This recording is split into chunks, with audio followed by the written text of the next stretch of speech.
Alright guys, welcome back to Wolfsjoint, playing some random game that you probably have heard of.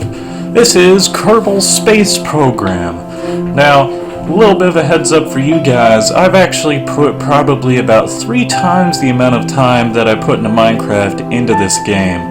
If Steam kept accurately the hours, I'd be sitting at around 3,200 in total, most of which, surprisingly enough, was spent inside the demo area after I'd purchased the game, because, you know, yeah. So Kerbal Space Program has a pretty high learning curve. It's sort of rough to get used to. We're gonna do a couple things to try and make unmodded gameplay sort of clear, as well as modded gameplay, and that's what I'm working on right now. This currently is running 70 or so mods that I've picked out from CCAN, which is the Kerbal Network Package Monitor thing. It does mod installations and instance. It's sort of like multi-EMC, except for Kerbal Space Program, and it also downloads mods for you, most of them anyway.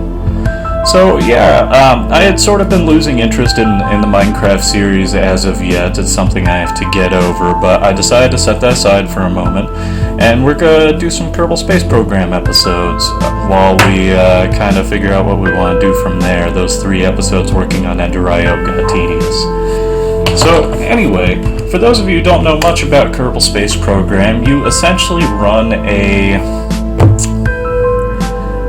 version of NASA, or if you are a student of history, Roscosmos, by sending these little green guys into space.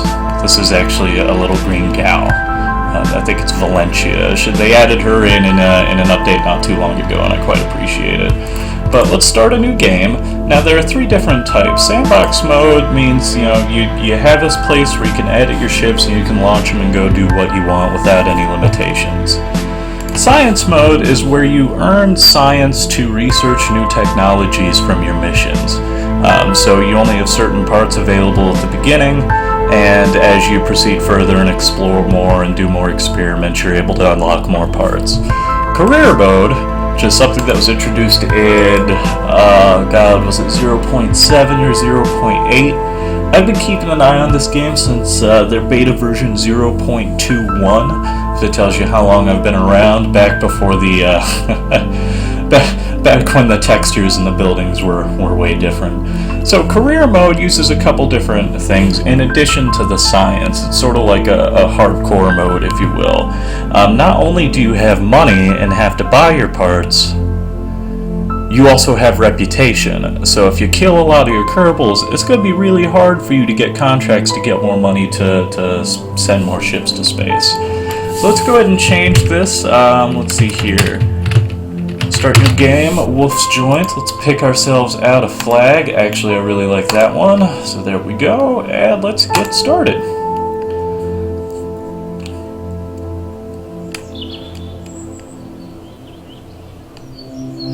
So this is your space center, okay?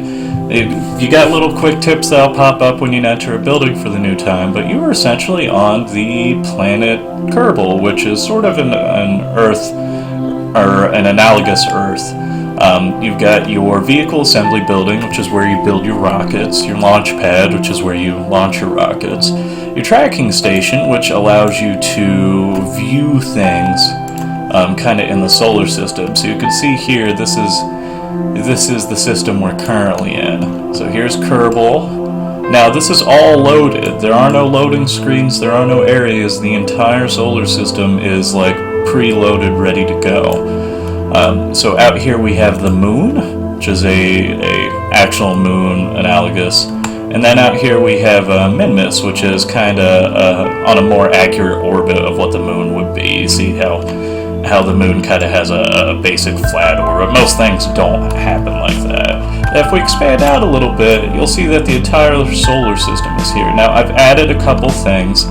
Typically, there aren't this many planets, but also there's a wormhole out here around Jewel that we're gonna go find, and that'll pop us into other solar systems. I think I got that mod to work. I'm not sure, but anyway, so this is the Kerbal system. Back out of here, go back to the Space Center. This is your research and development. This is where you buy new technologies and new parts. You can see they're not very expensive at first, but as you get further down the line, this one, for instance, costs 45 science, 90, 160, and it just gets progressively more ridiculous. Yeah, and you have some people who will like do the pro tour and build a rocket and go to Minmus right away and come back and unlock the entire tech tree. Well, we're not going to do that. A, because you end up with some ugly looking spacecraft, and that's not what I'm doing this for. You also have a space plane hangar. You could build planes and fly them around. There is an airfield on that island over there. I don't know if you can see the little buildings. I can just make them out on my screen. This is our astronaut complex where we have all of our astronauts. This is the very famous Jebediah Kerman. He's a pilot, and Valentia Kerman's a pilot, and Bill and Bob are an engineer and scientist, respectively. Now, it may behoove you to watch a documentary or two on how space travel works. If you haven't, there's going to be a lot of terms and things. I'm going to do my best to define everything, but there's going to be a lot of stuff that you're not going to be familiar with. Like, for instance, first of all, we'll come back to a second. So there's our astronaut complex. That's where you hire new astronauts. Our administrative building lets us set policies. So we're going to do the... I don't have any money, so I can't do anything yet. Over here we have mission control, which is where we get our contracts. And let's see here. There are many contracts. There are a couple mods that actually generate new contracts too, which are in here. But we'll go ahead and take reach record altitude of 18 kilometers and escape the atmosphere. Those are two good ones to start with. And yeah, so that's sort of that. So let's get past all this and start building our first rocket.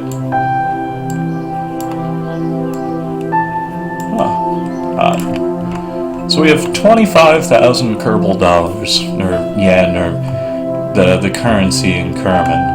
Now, this is the vehicle assembly building. You see these over here? These are where your parts are stored, and there are going to be a lot of them. I'd recommend familiarizing yourself with what's what over here.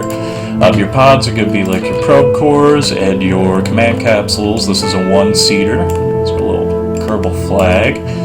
So we start off with that. The next thing I'm going to grab is a parachute because he does need to make it safely back to the ground. And all we have is this little flea booster. So let's grab a couple of fins for a little bit of aerodynamic control. To those of you who are familiar with kind of the modding community in Kerbal, I am actually running a Ferrum's Aerospace Research. It redoes the stock aerodynamics to make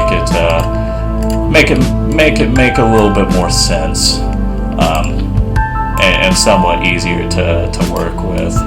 Now, we're also playing with deadly re-entry. That's something I'll come back to in a minute, but you do want to make sure to put heat shields on your stuff. When you're coming back into the atmosphere at 2,500 meters a second, your command capsule is going to burn up unless you have something protecting it. So, over here we'll have our staging. The space button is your staging button, okay?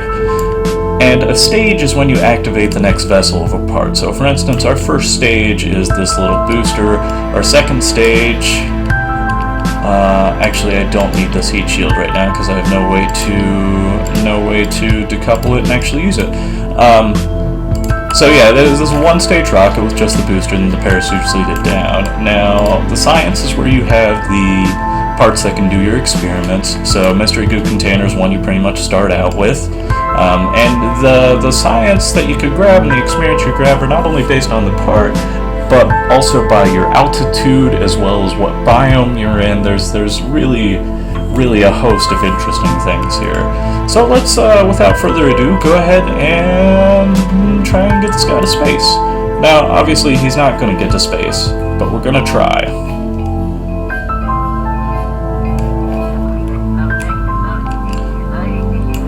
Alright, so this is one mod that I find exceptionally helpful. It's called Science Alert.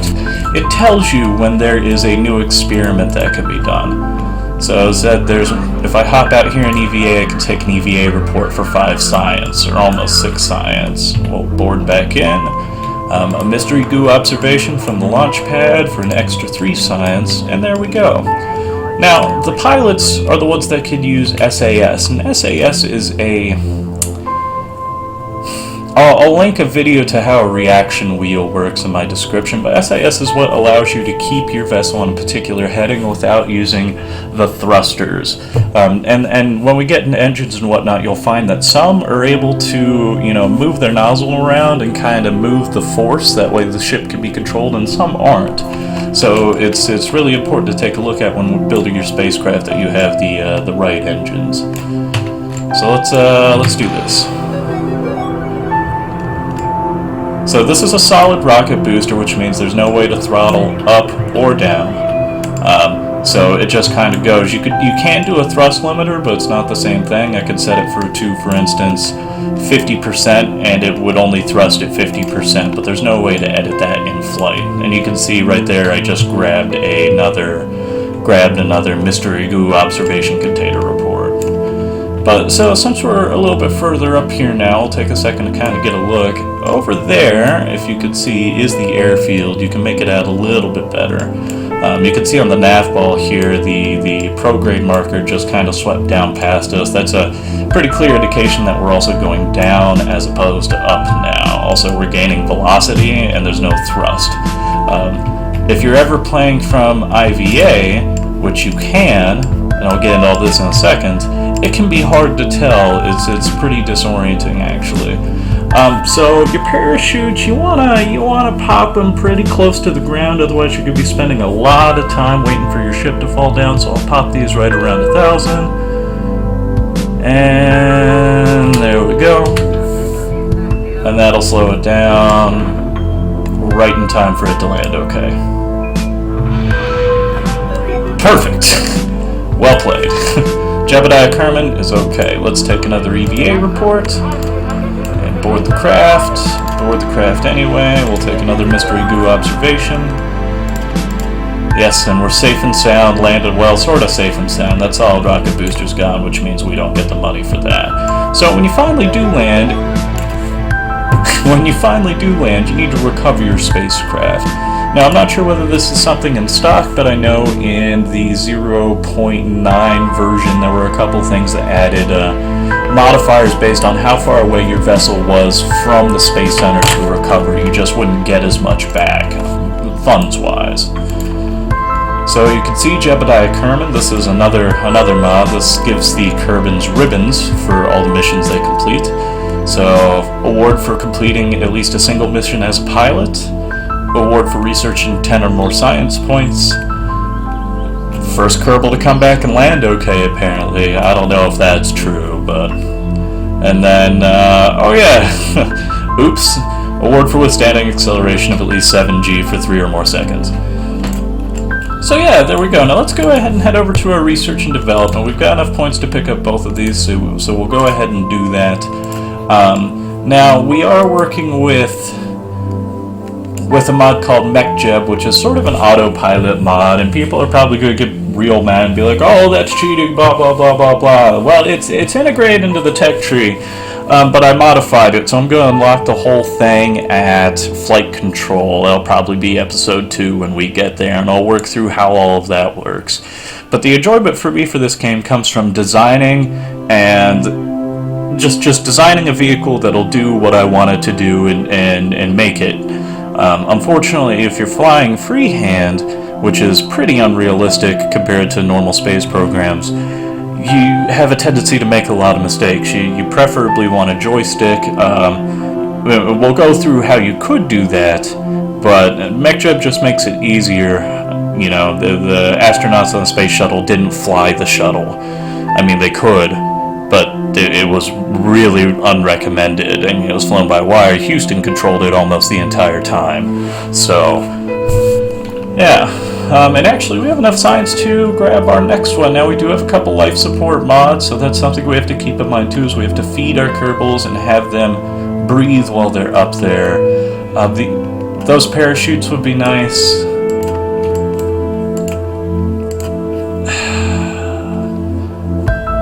Yeah, the service bay is going to be good. Let's go ahead and take that, and then we're down to 0.1 science and we're out. So there we go. Our first ship has launched and landed with minimal damage.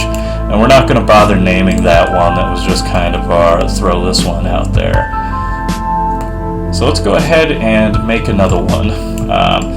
So we're going to take this. We're going to keep the Mark 1 capsule and the parachute. Those are pretty standard. Now, the vehicles, or rather the buildings of the Space Center, can be upgraded. So for right now, we're operating with a 30-part maximum, which is not very much. That's going to be one of the first upgrades to the Space Center that we're going to be getting. So these are fuel tanks. They hold liquid fuel into oxidizer, which is what your typical engine runs off of. Unless you're playing with a mod called Real Fuels, in which case they'll be using, real-world analogous fuels to what these spaceships would be flown with. But you don't need. You would be surprised how much one of these engines can lift. So, for instance, we'll probably call it there. Let's add some of those. Great. Now let's back this off a little bit. Oh god. There we go. We are going to want, first of all, a decoupler, a heat shield, and actually we're going to use the better looking decoupler. But we're also going to want to use the service bay to hold on to our experimental stuff. Right? So we go down here to the science tab, and now you can see we have some extra ones. So quick tip. There's a mod called Tweak Everything. And that's what I'm currently using. It allows you to tweak the scale and size of everything because, well, it's yeah. So that's there. I think it was mostly meant to be used with fuel tanks and things like that. But we're going to take advantage of it to the rest. Now, we're not paying with the remote tech, so we don't need satellite communications or anything, because I'm not near that good at this. But, well, we'll do it from there. So you can see we have our first stage. It's the engine down here with, and we'll probably make these fins a little bit larger, maybe half as large. There we go. So we have our fins coming up to our first stage decoupler. So this entire area is the first stage, and it's only a single stage. But after that happens, the decoupler will go, the ship will orient itself retrograde, which means if you were in this capsule, your feet would be pointing at the way you were going. And that's where the heat shield is, so that's how we're going to survive re-entry when we're actually able to make it to space.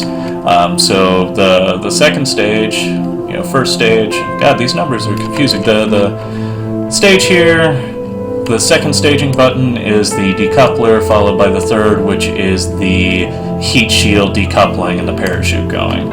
So, and we're going to name this one, and I've had some trouble coming up with a name, but we're going to call it the Prometheus 1 rocket. Save. And let's take this baby out for a spin.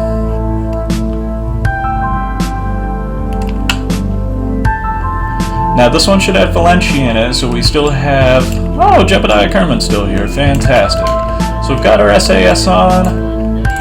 Let's go ahead and run a material study. 7.5 science, not bad.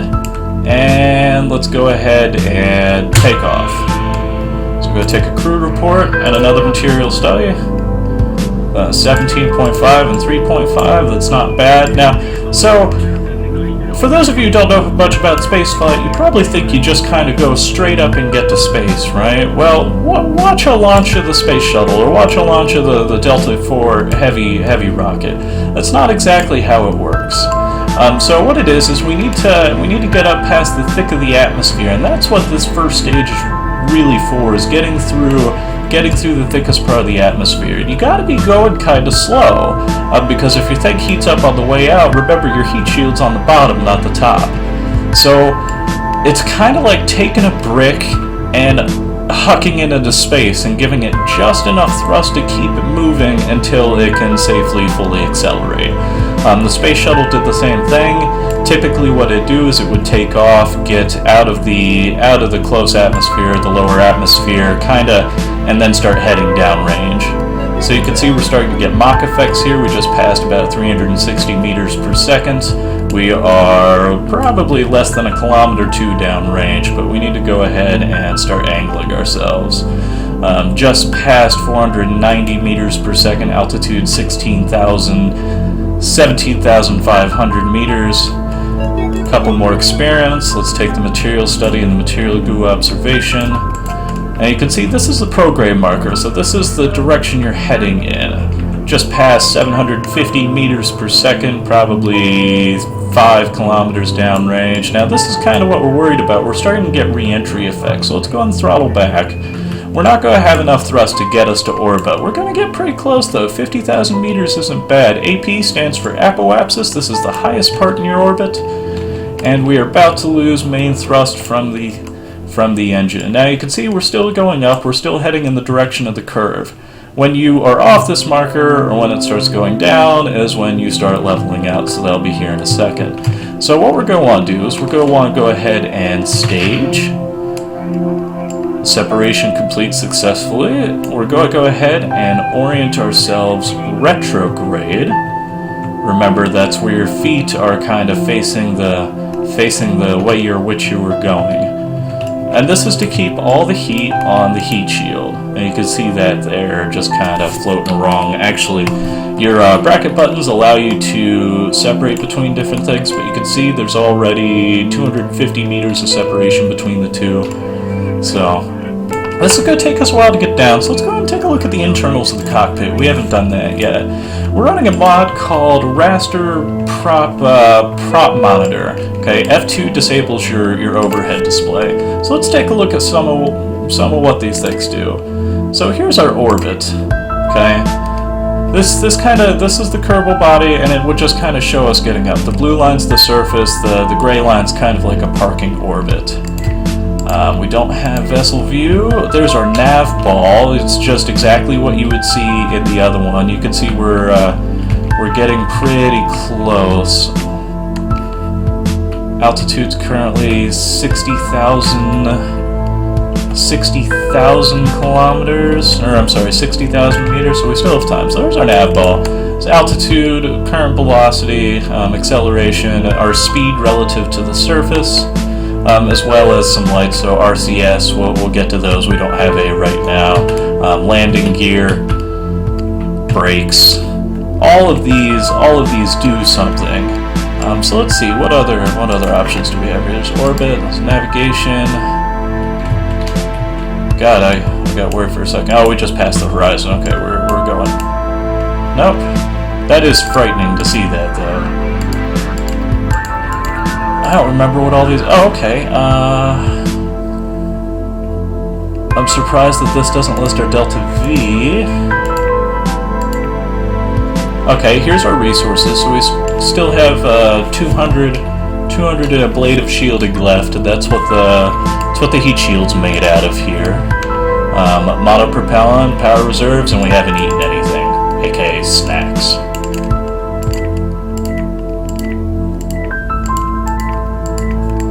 So yeah, but I mean, you could install different modules into this. There's a lot here that's really sort of interesting, but you could actually control the spacecraft entirely from here if you wanted to. So we are heading down now, falling at a rate of about 1,000 meters per second. So we're going to orient ourselves a little bit more prograde. And you can see we're right on time. The re-entry effect started. Now we're going at a speed of about 1,000 meters per second. It's not very much. Okay, the heat shield is just now starting to heat up, and we'll start to see it go down here. We'll make that just kind of stay up. A blade of shielding. That way we can watch it. So, just kind of going down. It's not doing much damage because we're going quickly, but not as quickly as we would be coming from orbit. For orbit, you need to be going a minimum of about 2,400 meters per second to get a 100-mile orbit. So we're going pretty slow. Okay, so we're about 10,000 meters from the surface now. You can see the retrograde marker is going towards the top of the nav ball here. Go ahead and orient ourselves. Turn off the SAS. Now wait until we're below about 3,000 meters, and then jettison the heat shield and deploy the parachute. 5,000 meters. 4,000 meters. wait till we're the inside of 3, and mark.